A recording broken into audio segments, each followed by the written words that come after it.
Assalamualaikum dan salam sejahtera para penonton FB Live Jabatan Muzium Malaysia. Hari ini kita bawakan satu edisi khas iaitu Bicara Tokoh yang akan bersama-sama dengan salah seorang penggiat dalam institusi permuziuman negara. Bersama-sama saya adalah yang berusaha Tuan Muhammad Azmi bin Muhammad Yusof. Beliau merupakan mantan Timbalan Ketua Pengarah Permuziuman Jabatan Muzium Malaysia yang akan meneruskan kerjaya beliau selepas ini sebagai Ketua Pengarah Jabatan Warisan Negara. Dan hari ini kita akan berbicara santai tentang aktiviti permuziuman, penglibatan beliau sepanjang berada di Jabatan Muzium Malaysia. Selamat datang Tuan ke program kita hari ini. Terima kasih Cik Yusri. Okey. Baiklah Tuan, kita sedia maklum bahawa permuziuman di Malaysia bukanlah sesuatu yang baru dan ini terbukti dengan penubuhan muzium seawal tahun 1883 iaitu Muzium Perak Taiping dan diikuti dengan Muzium Sarawak pada tahun 1888 oleh Sir Charles Brooke II. Dan masyarakat sedia maklum bahawa muzium ini merupakan suatu gedung yang menyimpan khazanah negara sekaligus dia mencerminkan tamadun kita sebenarnya. Dan dari kacamata Tuan sendiri sebagai seorang yang telah lama berada dalam institusi permuziuman di Malaysia khususnya, apakah kepentingan muzium kepada masyarakat dan negara ini? Okay. Bismillahirrahmanirrahim. Assalamualaikum warahmatullahi wabarakatuh. Kepada semua penonton FB Live dan juga kepada pengurusi yang comel loteng sebelah saya ni. Terima kasih. So mengenai muzium ni penglibatan saya dalam muzium ni dah hampir mencecah 30 tahun. Dan saya bukan nak dikatakan tokoh, tapi sekadar ada pengalaman dalam bidang permuziuman dan hidup dengan muzium ni hampir 30 tahun dan mengalami jatuh bangunnya dalam muzium ni agak lama. Dan dari situ saya menimba banyak pengalaman. Tentang soalan yang Saudara Yusri bangkitkan tadi ialah tentang kepentingan muzium kepada masyarakat. Sebenarnya kewujudan muzium ni dia mempunyai entiti sebagai satu gedung, kalau tadi kita kata gedung khazanah. Gedung khazanah. Sebenarnya ialah gedung menyimpan bukti kepada ketamadunan kita. Tanpa muzium kita tidak boleh menceritakan apa itu asal usul kita atau di mana kita berada. Jadi kepentingan kepada masyarakat, kalau kita tengok di negara-negara luar, mereka berbangga dengan muzium. Ya, betul. Yang ada kan. Kalau kita tengok British Museum kalau dia yang paling hampir kita Asian Civilization Museum di Singapura. Mereka begitu bangga dengan besarnya, dengan gahnya. Dan Museum Louvre sendiri banyak yang memamerkan khazanah zaman Napoleon. Tapi inilah adalah satu kebanggaan. Sebab kalau kita tengok kepentingan muzium dari sudut kepentingan pada masyarakat, ia adalah satu yang kita agak sinonim. Kewujudan satu bangsa mesti mempunyai bukti dan latar belakang. Betul. Okey. Jadi bila adanya bukti-bukti itu, di mana yang kita nak simpan, nak tunjukkan, nak paparkan, nak sebarkan pada masyarakat, mesti ada satu tempat. Mesti ada satu tempat khusus. Dan itulah wujudnya muzium. Muzium bermula dengan cabinet of curiosity, mana atas minat individu, kemudian berubah kepada satu institusi yang menyimpan banyak khazanah. Perubahan-perubahan muzium ni berlaku secara berperingkat sebenarnya. Kalau kita tengok dari zaman-zaman Alexandria sampailah ke sekarang ni, dia banyak menyimpan bukti-bukti tentang ketamadunan, proses-proses ketamadunan satu-satu masyarakat. Jadi pada saya, jadi saya tengok kepentingan pada dua, ialah satu, sebagai salah satu gedung bukan hanya menyimpan khazanah, tapi menyimpan bukti-bukti secara maujud. Tanpa bukti maujud kita tidak boleh memberi satu penegasan apa saja yang kita ucapkan tu, tapi melalui pembuktian secara maujud, kepercayaan akan lebih. Saya berpandangan pada konsep tengok tu lebih percaya dari membaca. Membaca atas sekadar membaca, tapi kalau kita tengok, kita lebih percaya dan bukti kita ada. Makanya contoh di di Malaysia ni, kalau kita percaya kepada kewujudan peralihan kuasa antara kuasa penjajah dari kuasa kita kepada kuasa penjajah. Bukti yang nyata ialah apa yang terdapat di Muzium Negara sekarang, iaitu meja perjanjian Pangkor. Betul. Jadi kalau kita membuat interpretasi meja dari meja Pangkor itu sendiri, kita faham bahawa inilah titik tolak pada perubahan kita, sejarah kita. So kepentingan kepada masyarakat, saya bangkitkan sekali lagi, ialah sebagai tempat mengumpul bukti-bukti maujud tentang sesuatu tamadun atau sesuatu bangsa, dan kedua menjadi satu tempat atau pusat pembelajaran yang berterusan, yang non-stop. Ya. Jadi kalau kita dengar tadi penjelasan oleh Tuan Muhammad Azmi, memang saya sendiri setuju tentang muzium ni bukan saja menyimpan khazanah, tetapi sebagai tempat penyimpanan bukti. Yang ini yang kita perlu simpan untuk legasi yang akan datang, supaya bukti-bukti ini dapat menjadi satu, orang kata, satu kesinambungan, ataupun orang kata inilah tamadun yang ada di negara kita khususnya. Baiklah, Tuan, kalau dilihatlah daripada institusi permuziuman negara ni, dia dah melalui perubahan dan perkembangan sejajar dengan penstrukturan jabatan sebagai sebuah organisasi yang lebih besar. Yang kita tahu dia bermula dengan Jabatan Muzium, seterusnya Jabatan Muzium Negara. Muzium Negara, maafkan saya, Muzium Negara. Kemudian diikuti dengan Jabatan Muzium dan Antiquiti, dan sekarang ini kita dikenali dengan nama Jabatan Muzium Malaysia. Dan kalau tuan sendirilah melihat perkembangan ini, apakah prospek ataupun potensi muzium kita ni untuk memperkukuhkan kedudukannya? Tak kala kita ni berdepan dengan pelbagai cabaran dalam masa kini ni. Apa pendapat tuan sebenarnya? Seperti saya maklum tadi, yang pertama tadi, muzium ni mempunyai keunikannya sendiri. Kita tak boleh samakan dengan yang lain. Keunikan itulah yang menjadi kekuatan kita. Jadi kalau keunikan itu kat mana? Kat koleksi kita. Kalau kita mempunyai koleksi itu sebagai satu yang unik, yang kuat bagi menonjolkan keberadaan kita, yang itu adalah satu yang perlu kita fikirkan. Kita jangan sama dengan orang lain. Kita tak boleh sama. Perkembangan secara positif tu kita melihat pada diri kita. Macam mana kita nak membawa satu institusi itu. Walaupun berubah macam mana sekalipun, kalau kita berpegang pada prinsip, ya, kita mempunyai keunikan, keistimewaan tersendiri yang tak ada pada orang lain, tak ada pada agensi lain, yang itulah yang penting. Saya menganggap bahawa perkembangan ini adalah satu perkembangan positif.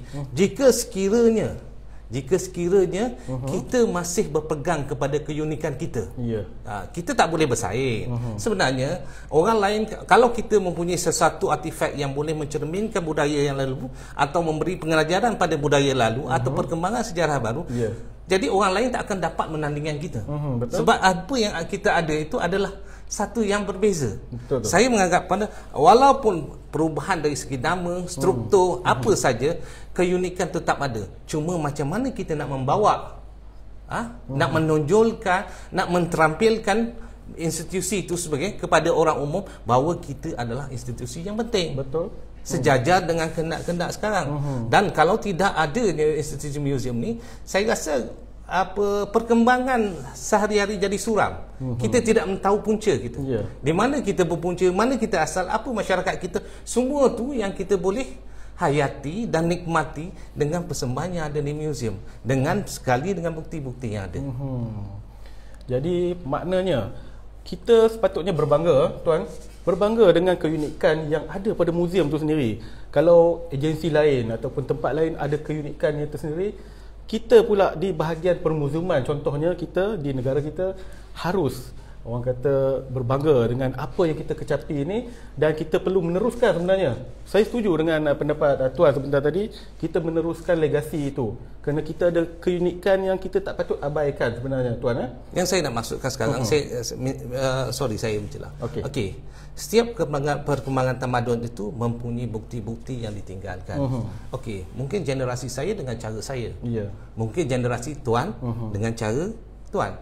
Jadi untuk membuktikan generasi tuan kepada generasi anak-anak cucu tuan, macam mana sekiranya perkara ni ada, kita kumpul dan kita hayati dan tempatkan di satu tempat yang boleh mencerminkan. Macam contohlah sekarang kita mempunyai satu program lah dinamakan Nostalgia Anak Kampung. Ya, program ini dah menjadi satu signature pada kita. Idea mewujudkan program Nostalgia Anak Kampung ni sebenarnya kita nak mengimbas kembali diri kita sendiri kepada generasi akan datang. Sebagai contoh, kalau kita nak berceritakan tentang zaman Jepun, contohlah kita cerita, saya boleh bercerita kepada anak saya zaman Jepun, tapi pernah tak dia merasai situasi itu? Apa yang dirasai? Apa yang terdahulu? Apa yang dirasai? Kalau contoh dulu orang kita, Melayu kita dulu orang makan ubi kayu. Dia orang menganggap makan ubi kayu tu biasa.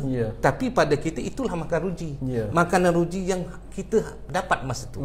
Jadi Cik Yusri sendiri kalau boleh faham, kita bawa, kalau kata Cik Yusri mencuit anak dan kita berbual, kita bercerita tentang pengalaman kita, macam mana nak merasai benda tu. Setakat orang kita duduk berdua dengan ni bercerita tentang saya bapa mengalami itu, tidak ada yang memberi kesan.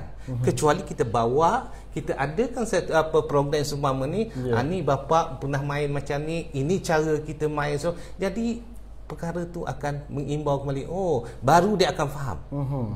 Baru dia akan faham apa yang sebenarnya yang dialami oleh bapa dia satu ketika dulu. Yang ini yang kita katakan supaya apa yang kita rasa tu mesti kita cernakan atau terjemahkan dalam konteks yang lebih efektif. Kita tak boleh bersaing dengan komputer, kita tak boleh. Itu semua zaman sekarang memang dia orang melihat komputer itu adalah satu yang orang kata taraf hidup yang tinggi. Tapi itu saya katakan Unikan Museum. Unikan Museum boleh menterjemahkan dalam realiti, menterjemahkan secara orang kata nyata, maujud dan boleh dirasa semua. Betul. Ini yang uniknya kita. Berbalik kepada apa yang dijelaskan mengenai signature program iaitu Nostalgia Anak Kampung, sememangnya ia menjadi satu program yang saban tahun tertunggu-tunggu oleh masyarakat. Sebab betul kata Tuan sebentar tadi, pada masa dahulu kita mungkin bermain permainan di kampung, tetapi kalau kita bercerita, anak-anak sekarang mungkin lebih kepada platform media sosial, permainan yang moden terkini dan tidak merasai. Dan saya suka mengambil orang kata patah Inggeris ataupun tagline Inggeris, seeing is believing. But bila kita touching, kita feeling. Bila kita adakan program-program sedemikian, maknanya kita bukan sekadar menceritakan benda tu, tetapi mereka dapat merasai. Betul Tuan? Itulah yang kita bawakan melalui signature program. Dan itu bukan sahaja program yang ada dekat museum, tetapi banyak lagi program-program lain yang dapat masyarakat di luar sana merasainya. Betul Tuan? Jadi saya respon balik pada yang tadilah perkembangan tu. Sewajarnya dalam kita menterjemahkan perkembangan tu, kita harus orang kata melihat dari dua sudut yang berbeza. Bukan dari sudut kita saja menilai macam mana kehendak masyarakat, tapi masyarakat harus melihat kita, keperluan dia. So kita adalah dalam konteks timbal balik.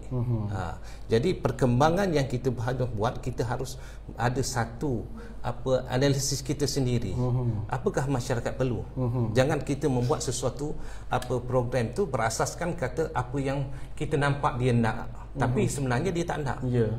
Dia yang kita perlu lihat ialah apa yang dia perlukan. Cuma yang penting di sini ialah kreativiti, kebijaksanaan. Penggiat-penggiat itu mencernakan supaya dia terima dari semua pihak. Betul. Jadi kalau dalam keadaan tu, mungkin orang penggiat-penggiat museum perlu lebih kreatif lah. Betul. Untuk merasai bahawa setiap apa yang program yang dibuat tu akan memberikan kesan kepada masyarakat umum. Betul. Sebab masyarakat sekarang bukannya kesemua dapat merasai apa yang dirasai oleh masyarakat terdahulu. Terutamanya generasi-generasi sekarang ni, Cik Mi, Tuan, kita tengok dalam TV sekarang pun dah ada orang kata program generasi Z. Dia menampilkan mana kata kehidupan yang baru-baru ni, kita tengok kehidupan dalam hutan dan sebagainya. Dia sebenarnya memupuk. Begitu juga program-program yang telah Jabatan Muzium adakan dan yang dirangka pada masa akan datang, khusus bukan saja untuk kita sebenarnya, tapi kita melihat kehendak masyarakat itu sendiri. Baiklah Tuan, bila bersembang tentang muzium ni memang tak terlepas dengan pameran sebenarnya. Bila ada muzium mesti ada pameran. Dia dah macam orang kata bab kata pepatah lah, sinonim. Keduanya ibarat irama dan lagu yang memang suka dipisahkan, bab kata Tan Sri P. Ramlee. Okey. Baiklah, pameran ni dia menjadi salah satu teras lah dalam perkhidmatan muzium dalam kita menyebarkan informasi kepada masyarakat khususnya di luar sana, dan mereka yang terdahulu mungkin generasi tuan pada dulu menganggap muzium ni sebagai sekolah bergambar. Okey, bila datang ke muzium, dan bagi Tuan sendirilah, bagi membina sesebuah pameran bukanlah sesuatu yang mudah sebenarnya Tuan, sebab ia mesti ada orang kata susun atur yang tertentu dalam membina satu pameran yang gah untuk masyarakat. Dan saya rasa Tuan sendiri mesti mempunyai pengalaman yang banyak dalam penghasilan penubuhan pameran ini sendiri. Boleh tak Tuan kongsikan dengan kita? Memanglah kalau kita tengok apa masyarakat luar melihat bahawa pameran ialah kita punya apa orang kata climax dalam kita muzium kita. Sebenarnya banyak lagi bidang-bidang yang kita buat. Pameran hanya dihasilkan melalui satu penyelidikan, dan kualiti satu pameran itu bergantung kepada penyelidikan. Kita tidak mahu orang kata apa pameran kita asal sekadar kita nampak wah ada pameran itu. Sebenarnya untuk menghasilkan pameran ini bukan satu perkara yang mudah. Kita kena mempunyai rasa. Rasa sendiri. Mungkin ramai yang pernah apa kaki tangan yang merasakan bahawa kita taruh sesuatu objek tu untuk orang lihat. Sebenarnya itu silap. Kita meletakkan satu objek tu untuk kita berkomunikasi dengan objek tu melalui apa yang kita hasilkan itu penyelidikan. Dia tidak orang kata objek tu kita letak dia sebagai satu apa orang kata bahan pameran. Bahan pameran semata-mata. Tapi sebenarnya kita meletakkan objek tu supaya objek tu boleh memberi makna. Kita tidak sewenang-wenang je taruh je situ dan kita tak boleh membayangkan apa kena mengena objek tu dengan pameran. Jadi sekarang ni fungsi kita ialah memberi makna kepada satu-satu objek, memberi maksud dan memberi pengertian pada objek tu, apakah kaitan atau kena mengena dengan apa yang kita pamerkan. Jadi sekarang ni kalau kita tengok ada isu-isu yang berkaitan dengan pameran yang katakan kurang sambutan, pameran-pameran lebih kepada orang kata mistik yang menjadi sambutan. Pada saya perkara-perkara itu kita harus letakkan dari satu aspek lain. Yang penting pada saya adalah sesuatu pameran itu adalah satu pembuktian, satu penceritaan yang lebih padat melalui hasil penyelidikan, dan proses itu mengambil masa. Dia tidak boleh main orang dalam 1 bulan atau 2 bulan, tapi dia mengambil masa untuk kita menghasilkan satu pameran yang betul-betul berkualiti. Jadi ini yang amat kita perlukanlah sekarang bila kita nak menghasilkan. Memang susah untuk mendapat orang kata maklum balas daripada pengunjung kita tentang pameran kita, tapi kita sebagai pihak muzium perlu berusaha.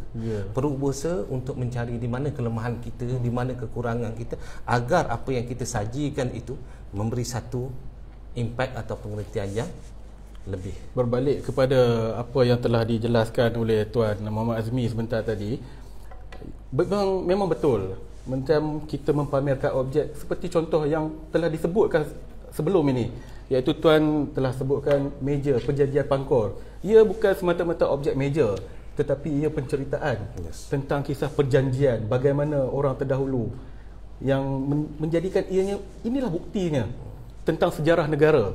Bagaimana perjanjian itu dilakukan, di mana dan signifikannya, dan ia bukan sekadar objek. Tuan? Satu lagi saya nak sentuh. Kita pernah dengar pengelip lara, Tok Batil. kita ni adalah dalam kalangan orang-orang yang sedemikian. Sebab kita ni adalah storyteller, secara tak langsung pencerita kepada apa yang kita nak sampaikan. So kalau cerita tu menariklah. Cara kita menyampaikan menariklah. Menarik. Kalau sekiranya kita hanya sekadar melaksanakan apa yang kita buat tu tanpa mengambil kira daya tarikan orang, ini kita perlu fikirkan semula. Orang kata dalam konteks lama, orang Tok Batik, penghibur hala mencerita, duduk ramai-ramai. Sekarang ni kita hidangkan dengan, dulu Tok Batik penghibur hala dia bercerita dengan ada selokanya, ada apa iramanya, ada macam-macam. Tapi kita menyajikan kita ni secara pameran kita. Jadi itu yang mustahak pada kita. Kita kena tanam kepada diri, penggiat-penggiat muzik kena tanam kepada diri sebagai storyteller. Jadi bila storyteller ni, yang paling mustahak pada kita ialah storyteller kita ni ialah berasaskan bukti. Yang betul dengan fakta. Kita tidak boleh mereka-reka sesuatu benda tu. Dan museum memang kita tidak boleh lagi daripada menyajikan atau mencerita berasaskan fakta dan bukti. Sebab koleksi-koleksi yang sedia ada memang memerlukan, orang kata, data yang saling melengkapi. Bukan saja kita nak tahu asal usul je tuan, tapi kita nak tahu kegunaan, pembuatan, keunikan. Itu yang penting supaya ia bukannya mata-mata objek tuan. Dia bukan saja objek. Bila kita menilai sesuatu benda tu, kita boleh membayangkan masyarakat tu macam mana. Betul. Kehidupan dia macam mana, penggunaan dia pun macam mana, dalam situasi macam mana yang digunakan. Itu dia bukan, orang kata, kita melihat sesuatu objek tu dari segi fizikal saja, bulat, rendong semua, tapi dia melihat dari segi struktur masyarakat tu sendiri. Dari mula, dari asas sampailah penggunaan dia, macam mana dia menggunakan, mewujudkan dalam budaya dia sendiri. Ia juga menceritakan evolusi manusia itu sendiri tuan. Penggunaannya, kalau kita ambil benda yang paling dekat dengan kita, evolusi telefon bimbit contohnya lah. Telefon bimbit daripada dulu hingga sekarang, kalau dulu berbentuk besar, tetapi sekarang ni hanya nipis kan. Begitu juga dengan objek yang terdahulu, mungkin kita macam tak masuk akal pembinaan sesuatu objek tu oleh masyarakat terdahulu, tapi ia adalah, orang kata, satu ketamadunan yang berevolusi dari semasa ke semasa sebenarnya. Baiklah tuan, kita nak lihat pula dari segi perkembangan pelajar sebenarnya. Bila sebut pelajar ni, melalui pembelajaran dan perkongsian ilmu ni, mereka ni dapat di sekolah memanglah secara umumnya tuan kan. Tapi Wak Ima yang lebih dekat lagi ialah anak-anak masing-masing yang disebut sebagai murid ataupun pelajar yang berada di rumah lah kan. Tambah sekarang ni banyak yang menggunakan pembelajaran online kan. Tapi sebagai platform ataupun medium yang dirangka bukan saja di peringkat Kementerian Pendidikan tuan, tetapi malahan agensi lain juga turut membuka peluang kepada pelajar bagi mempelajari ilmu selain pendidikan di sekolah amnya. Kita di Jabatan Muzium Malaysia ni dah menjalankan ataupun menjalinkan kerjasama dengan Kementerian Pendidikan melalui penubuhan program yang dinamakan IPIM, iaitu Inovasi Pelajar, Inovasi Muzium. Inspirasi Pelajar, Inovasi Muzium. Dan apakah kesan jangka panjang ataupun impak yang positif dapat diperoleh melalui program yang Jabatan Muzium adakan ini tuan? Tentang program IPIM ni, kita dah merangkanya lama dah, dari 2015. Kita melihat bahawa bila kita bercakap tentang definisi muzium as separa pendidikan, tapi kita tak tahu di mana kita punya peranan kat situ. Jadi saya pun melihat daripada pengalaman saya berurusan dengan sekolah-sekolah, mereka pun tidak melihat bahawa muzium tu boleh memberi satu ruang atau satu platform bagi mereka mengukuhkan sistem pembelajaran yang ada. Jadi di situ saya cuba gemelingkan IPIN atau Inspirasi Pelajar, Inovasi Muzium sebagai satu platform di mana kita boleh bekerjasama. Bekerjasama dalam memberikan penekanan yang lebih dalam pembelajaran. Dan kita tengok, kalau kita biasa di sekolah diajukan dengan buku, dengan gambar, apa kata kalau kita bawa di museum dalam reality, dia lebih tengok benda tu, dia lebih mempercayai. Konsep yang kita bawa macam apa Saudara Yusri kata, seeing is believing. Tapi kita tambah satu prinsip lagi, bahawa kalau tadi reading is knowing, kita bawa ke museum, seeing is believing, mana dia tengok barang dia percaya. Kalau kata perjanjian Pangkor dulu dia buat dekat meja, dia tengok sini dia ada meja penyangkut. Lepas tu kita pergi pada satu peringkat pula, kita bercakap tentang experience is the best teacher. Mana pengalaman adalah guru terbaik. So di situlah kita buat ada sesi bermakna apa yang dialami itu kita praktiskan, kita bagi hands on pada dia orang supaya daya ingatan tu lebih, pemahaman lebih, kesan dia lebih, dan ingatan jangka panjang. Okey. Dan apa satu perkara lagi, saya ingin melihat bahawa program ini sebenarnya kita pergi pada grassroots, mana peringkat bawah. Sebab rata-rata kalau kita kata sekarang yang boleh memupuk nilai-nilai orang kata jati diri atau kesedaran tentang budaya tu harus dipupuk dari awal lagi. Jadi itulah sebab kalau kita pergi pada program ni, kita pergi dari awal. Budaya sekarang ni kalau tengok, budaya datang ke museum hanya jika ada lawatan. Bukan atas pembelajaran, bukan atas untuk meneroka satu maklumat baru, tapi hanya sebagai sekadar lawatan. Yang itu kita cuba ubah kepada konsep datang ke museum, you boleh belajar macam-macam. Sebab konsep museum ni seperti yang you tahu, satu konsep lifelong learning. Dia tidak ada bilik darjah, dia tidak kira pangkat, dia tidak kira darjat, dia tidak kira profession, dia semua boleh datang dan dia boleh belajar. Dia tidak ada spesifik bilik darjah. Jadi dalam konteks ni kita mengharapkan supaya bila kita bentuk generasi baru untuk datang ke museum, dia akan berterusan. Sekarang contoh kita cakap lah, okey, kita bawa dia. Kalau ada sistem pembelajaran tu dah ada kat situ, dan dia boleh, dia akan ada mak dia, ayah dia, dan keluarga dia datang sekali. Dan di situlah barulah orang kata dia boleh menjiwai apa yang sebenarnya sejarah kita, apa sebenarnya budaya kita.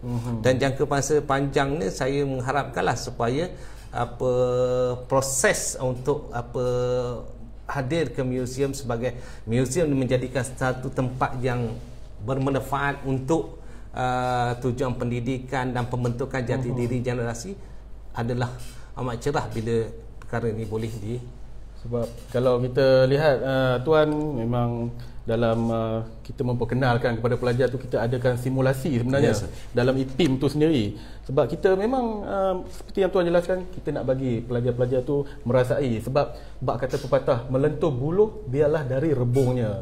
Cantik pun. Sebab kita nak bagi pendedahan awal sebenarnya kepada pelajar-pelajar ni. Sebab macam yang Tuan cakap tadi, kita tak nak ia sebagai satu lawatan yang habis macam tu saja dekat museum, tapi kita nak mereka sentiasa merasai apa lagi aktiviti yang ada yang boleh mereka sertai di museum. Seperti contoh di Museum Negara ada Discovery Room, bilik penerokaan yang mana pelbagai program dilakukan, didedahkan kepada anak-anak sebenarnya bagi mereka merasai, Tuan.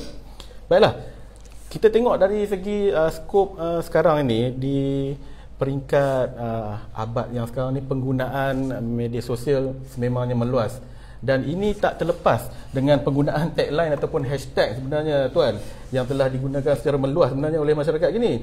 Dan Jabatan Museum Malaysia juga tak ketinggalan sebenarnya dalam mempromosikan jabatan, mengetengahkan melalui tagline yang kita selalu sebut-sebut ni, museum kita, tamadun kita, Tuan. Tapi ramai yang tak mengetahui yang maksud sebenar di sebalik tagline ni. Apa sebenarnya orang kata maksud yang tersembunyi, yang orang tengok seperti tagline biasa, museum kita, tamadun kita. Apa sebenarnya itu, Tuan? Sebenarnya jawapan mudah. Bahawa itulah sejarah kita, itulah budaya kita, di situlah. Mana hak tu hak kita bersama. Bukan hak individu. Dan apa yang kita sajikan itu adalah satu yang mencerminkan budaya kita. Jadi bila kita letakkan museum kita, tamadun kita, kebersamaan untuk memberi nilai tambah ke atau memberi kepada orang atau mengimarahkan contoh museum tu adalah hak kita. Jadi apa yang kita letakkan di dalam itu adalah tentang tamadun kita, penceritaan tentang sejarah kita, tamadun kita, segala-galanya di situ. Jadi tak salah rasanya kalau kita kata muzium kita, tamadun kita, supaya kita yang ada ni, penggiat-penggiat ni adalah golongan-golongan yang akan pergi selepas tu, tapi muzium tetap ada. Betul. Bukti tetap ada. Jadi penceritaan dia akan sentiasa ada. So muzium kita, tamadun kita, lebih mudahnya ialah muzium tu hak kita bersama, bukan hak individu. Dan ada orang kata penjenamaan dia sendiri. Jadi hak individu lah, itulah hak orang ramai lah. Dan kita kena bersama-sama untuk memberikan satu, orang kata, inspirasi untuk menghidupkan muzium, supaya muzium tu lebih terampil lah. Kalau kita lihat muzium ni, ia bukannya satu ruang lingkup yang kecil sebenarnya, tapi kita lihat dari aspek kesepaduan. Betul tuan? Ia merangkumi, orang kata, penlibatan semua bangsa melalui tamadun yang telah negara ada ni, dibuktikan melalui penubuhan muzium ni sebenarnya tuan. Dan kita agak cemburu dengan masa yang telah kejar kita ni tuan.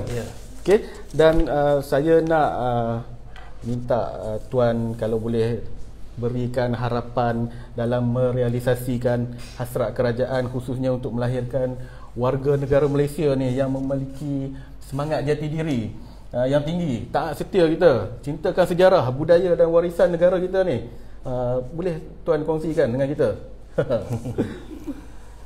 Pada saya sebagai orang yang lama bergiat dengan muzium, dah melihat macam mana tu, dan saya rasa dah sampai masanya kita bergerak supaya muzium tu diletakkan dalam arus perdana, seperti juga kepentingan-kepentingan agensi lain. Sebab macam saya kata di awal tadi, muzium mempunyai keunikan dia yang sendiri. Muzium mempunyai imej dia sendiri. Muzium mempunyai rahsia dia yang sendiri. Jadi kita tidak mahu, orang kata, apa yang ada di muzium tu hanya sekadar tontonan, tidak diambil sebagai satu iktibar, tidak diambil sebagai satu pengajaran. Jadi dengan berkunjung ke muzium, kita dapat menghayati, membina kita punya kepribadian sendiri. Saya berharaplah dalam arti kata jangka masa panjang, muzium harus bergerak ke depan. Jangan orang kita berasa terpinggir. Jangan kita rasa kita ni kurang kepentingan. Sebenarnya kepentingan macam mana kita mencipta diri kita untuk letakkan pentingan itu.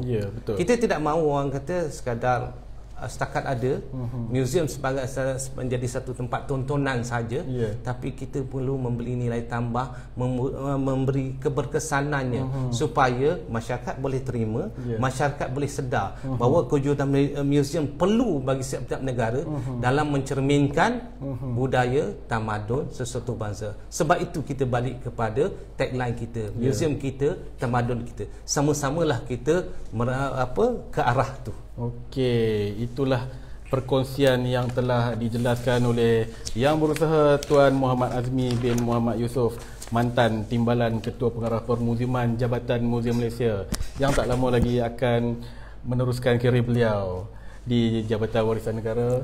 Kami mengucapkan ribuan dan jutaan terima kasih kepada Tuan di atas perkongsian yang telah diberikan, dan sepanjang kerjaya Tuan di Jabatan Muzium Malaysia, tidak lupa diucapkan selamat maju jaya di tempat yang baru.